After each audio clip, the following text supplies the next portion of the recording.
Hi there, Chris. I'm in your basement right now. I'm just going to walk you through the plan for finishing the basement. So I'm going to turn this guy and just kind of let you know that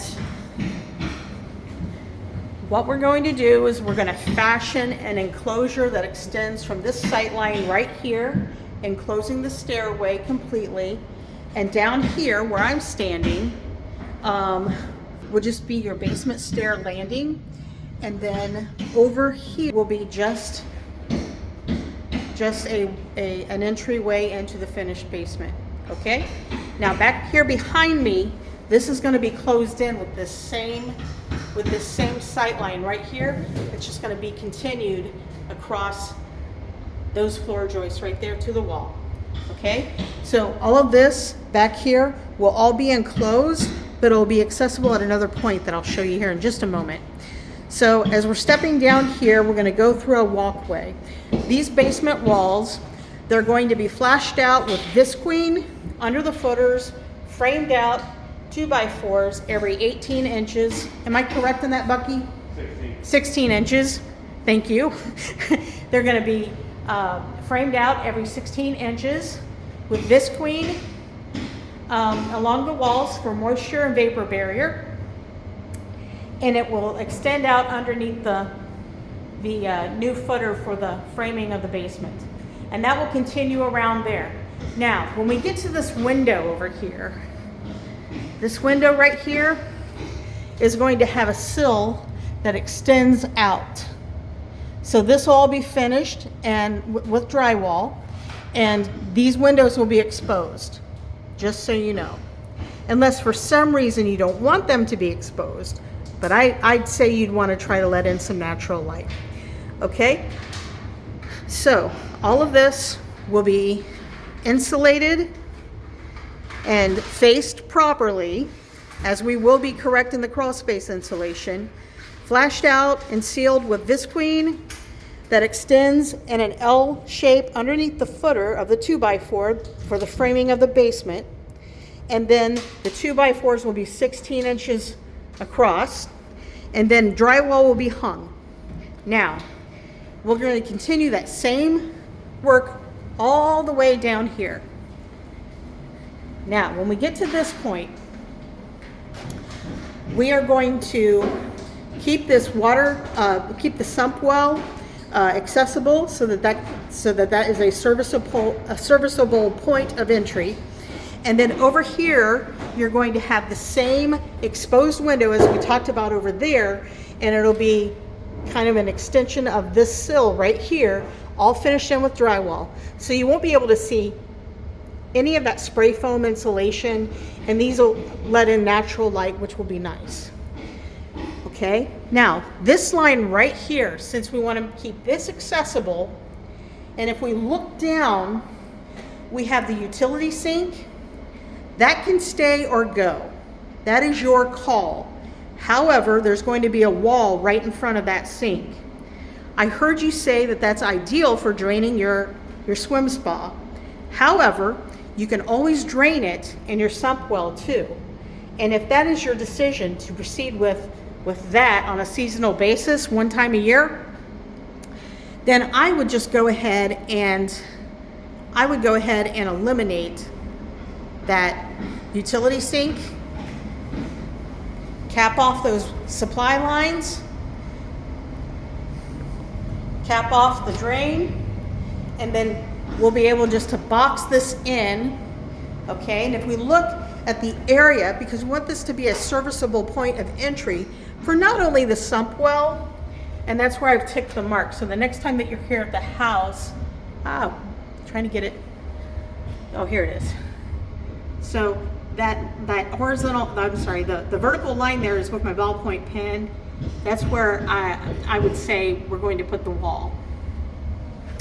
Because we need a serviceable point of entry for the sump well, exposure to that window with an extra deep window sill. Continuing down here, eliminate the utility sink, have access to the panel. I'm continuing through on the man walk. This clean out is going to be on this side of the drywall, okay? sanitary, serviceable by almost 3.5 to 4 feet. So it's going to give you plenty of service area. And then to round this off, we're going to go straight across and follow the sight line of the stairway with the drywall framed out to here. Now, we will put a door right there, okay? Right here will be like a doorway. And we thought we might want to just go ahead and reuse that 24-inch door that you used to have for your hallway bathroom, just to make that an access point right here, okay? And then all of this is left raw for easy access of ductwork, furnace maintenance, everything else. So this is going to be roughly 10 feet deep from the finished wall portion of the basement to your crawl space. And all of this will just be left raw, unfinished, and with a 24-inch door frame right here, which people can get into to service the furnace, to service the sump well and the sump pump, make sure all of that's working fine. Okay, walk back through the man walk, come back out through the door, and voila. Now, over here, this will be the main part of your finished living area. All of this will be drywalled. Up here, we'll cut access for the register grills, and we're going to do away with the fluorescent lamps. We're actually going to put in recessed LEDs. Very economical choice, very decorative. We'll even throw them on a dimmer switch if you want a dimmer switch for them. So you'll have recessed LEDs, the kind I like, and we can do maybe 6 to 8 down here if that works.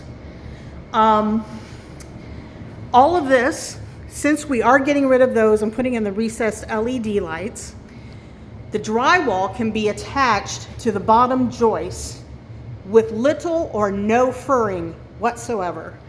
That's really nice. Now over here where you have the steel I-beam, it's going to drop 10 inches.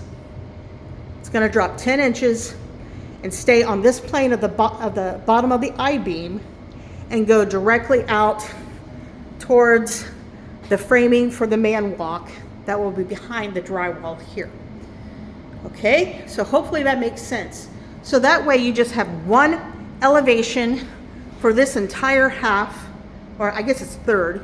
This is about 1/3 of the basement. You'll have one elevation here, okay? And it's still, let me see if I can turn this around. So here, there's a good, I don't know, I would say I'm 5.5, and there's probably a good 8 inches between here and the bottom of the I-beam. Okay, so you're going to have about 6'2" this side of the basement. Over here is going to be roughly 7 feet. So you have 7 feet deep basement here, and all of this will be one elevation with the drywalled ceiling too. Now, the only thing I spotted which will need access, because I was kind of looking around here, is the water meter, the water line to the refrigerator. So we'll install an access panel for that. We'll install an access panel for the water meter, and we'll cut access for the register grill. And when we install our recessed lighting, we'll make sure to put a light hole. They're called hand holes that you put in for the recessed LEDs. We'll make sure that we space it out so that that this junk box right here, this junction box, is accessible. So we'll make sure to put a recessed LED right next to that guy. That way, if ever you need to access that junction box, you've got it right there next. So you just pull out the light, bam, there you go.